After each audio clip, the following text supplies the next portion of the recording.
మన ఐటీ కంపెనీలో మర్డర్ జరిగింది. తెల్లారిలోపు కేసు క్లోజ్ అయిపోవాలి. కాలం ఏదైనా సరే శ్వాస వ్యవస్థలో కలిగే సమస్యలు ఒక్కోసారి విపరీతమైన దగ్గుకు కారణమవుతాయి. ఇలాంటి చిన్న సమస్యలకు వైద్యుల వద్దకేం వెళ్తామనుకునేవారు కొందరైతే సొంత వైద్యం చేసుకునేవారు మరికొందరు. ఇలా చేయడం వల్ల దగ్గు తగ్గకపోగా సమస్యలు మరింత పెరిగేందుకు ఆస్కారం ఉంది. అసలు దగ్గు ఇంతలా ఇబ్బంది పెట్టడానికి కారణాలేమిటి, దాన్ని కట్టడి చేసే మార్గాలేమిటో ఇప్పుడు తెలుసుకుందాం.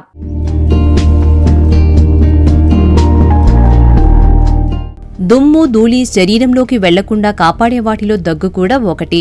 బయటి నుంచి శ్వాస వ్యవస్థకు ఎలాంటి సమస్య ఎదురైనా ఊపిరితిత్తులోని గాలి దగ్గు రూపంలో బయటకు వచ్చి సమస్యను తొలగిస్తుంది.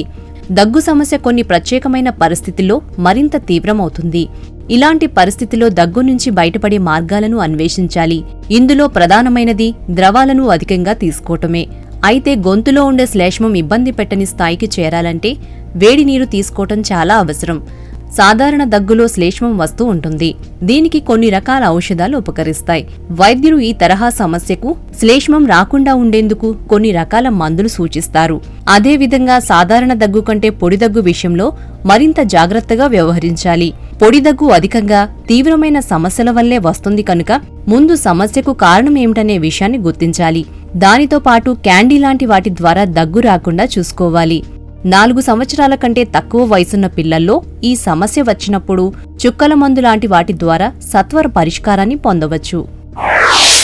దగ్గుకి వైరల్ ఇన్ఫెక్షన్స్ అనేవి మోస్ట్ కామన్ కారణం అన్నమాట. ఇట్లా ఉన్నప్పుడు యాంటీవైరల్ మెడిసిన్స్ లేదంటే కాఫ్ సిరప్స్ సెల్ఫ్ లిమిటింగ్గా ఉంటుంది. ఇదే కాకుండా ఇంట్లో అల్లము, జీలకర్ర లేదంటే తులసాకు ఇటువంటివి దగ్గుకి చాలా బాగా పనిచేస్తాయి. ఇవి యాంటీ టస్సివ్ ఏజెంట్స్ కింద పనిచేసి దగ్గు చాలా తొందరగా తగ్గిపోతుంది. ఇది చిన్నపిల్లల్లో లేక 25 ఏళ్ల కంటే తక్కువ ఉన్న వాళ్ళల్లో ఈ సిమ్టమాటిక్ ట్రీట్మెంట్ అనేది దగ్గుకి చాలా బాగా పనిచేస్తుంది. ఒక్కొక్కసారి ఆస్తమా లేదంటే సిఓపిడి ఉన్నప్పుడు కూడా దగ్గు కనిపిస్తూ ఉంటుందన్నమాట. దగ్గుతో పాటు పిల్లి కూతలు, ఆయాసము, దగ్గు వచ్చినప్పుడు తెమడ ఇవన్నీ ఉన్నట్టయితే ఊపిరితిత్తుల్లో మీకు తెమడ చేరుకున్నట్టు లేదంటే ఇన్ఫెక్షన్ చేరుకున్నట్టు సూచన అన్నమాట. సో దీనికోసము కంపల్సరీ డాక్టర్ని సంప్రదించి ఆస్తమా వారికి టాబ్లెట్లు లేక ఇన్హేలర్లు అనేవి కంపల్సరీ తీసుకోవాల్సి వస్తుంది. సిఓపిడి వారిలో దగ్గుతో పాటు తెమడ వచ్చినట్టయితే తెమడ పరీక్ష చేయించుకుని తెమడ ఏ బ్యాక్టీరియా వల్ల లేదంటే ఫంగల్ ఇన్ఫెక్షన్ వల్ల లేక టీబీ వల్ల వచ్చిందా అనేది చూసుకుని దాని ప్రకారం ట్రీట్మెంట్ తీసుకున్నట్టయితే చాలా వరకు దగ్గుని అరికట్టచ్చు.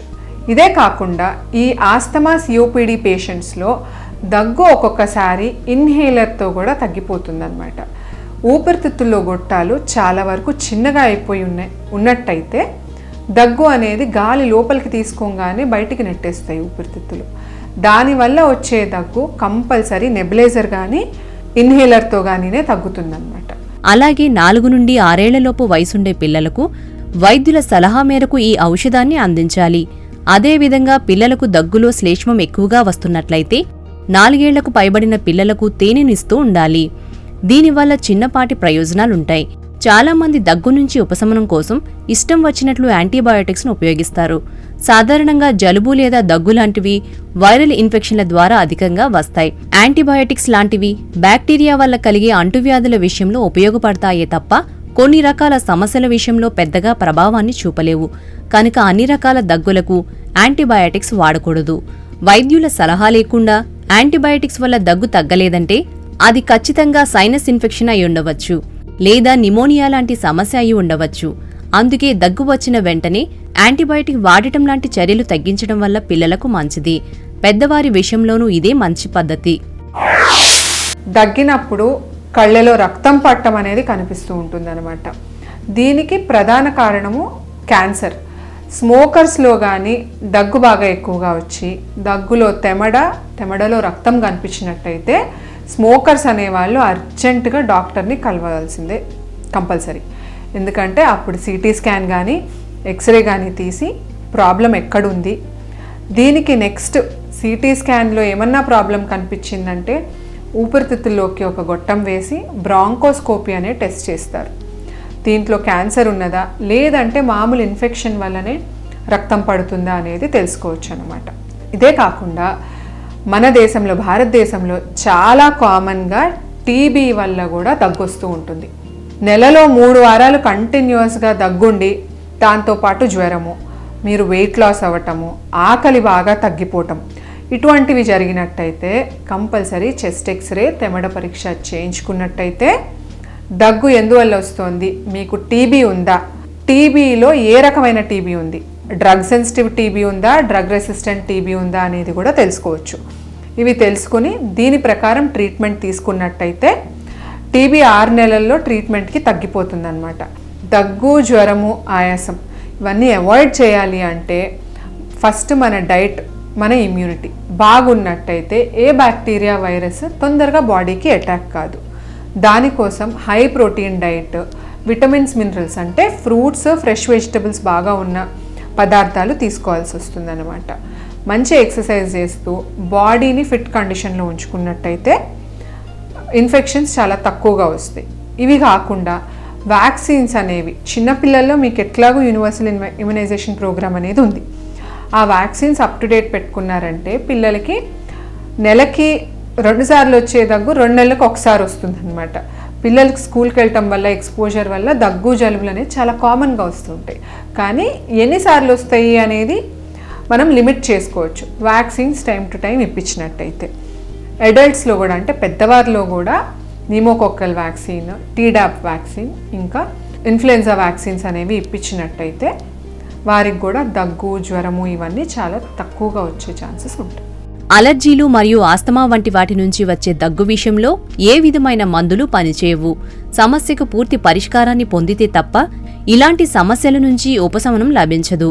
ధూమపానం అలవాటు ఉన్న వారితో పాటు పరోక్ష ధూమపానం వల్ల ఇబ్బంది పడే వారికి కూడా దగ్గుకు ఆస్కారం ఉంది.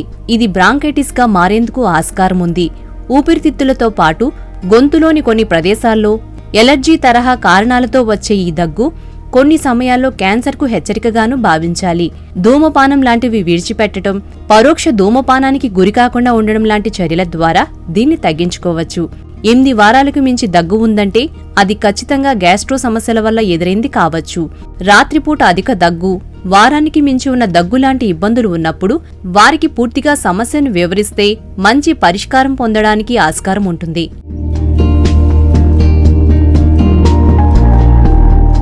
చూసారుగా, ఊపిరి సలపనివ్వని దగ్గు నుంచి బయటపడే మార్గాలేమిటో, దీని పట్ల అవగాహనతో ఏ కాలంలో అయినా ఎలాంటి దగ్గు నుంచి అయినా సత్వర ఉపశమనం పొందుదాం.